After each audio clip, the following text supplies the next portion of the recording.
Dark web ലഹരിക്കടത്തിലൂടെ Muvattupuzha സ്വദേശി Edison കോടികൾ സമ്പാദിച്ചതായി അന്വേഷണ സംഘം. എഡിസന്റെ 10 ബാങ്ക് അക്കൗണ്ടുകൾ പരിശോധനയിലാണ്.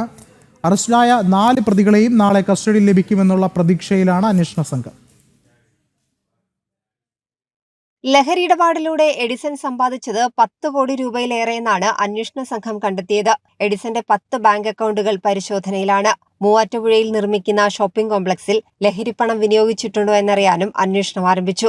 എഡിസന്റെ വീട്ടിൽ നിന്ന് പിടിച്ചെടുത്ത ഇലക്ട്രോണിക് ഉപകരണങ്ങളുടെ പരിശോധനയിൽ നിർണായക വിവരങ്ങൾ ലഭിക്കുമെന്നാണ് അന്വേഷണ സംഘത്തിന്റെ വിലയിരുത്തൽ. നാളെ 4 പ്രതികളെയും കസ്റ്റഡിയിൽ ലഭിക്കുമെന്ന പ്രതീക്ഷയിലാണ് അന്വേഷണ സംഘം. സുഹൃത്ത് ഡിയോളാണ് എഡിസനെ ലഹരി ശൃംഖലയിൽ എത്തിച്ചതെന്നാണ് സൂചന.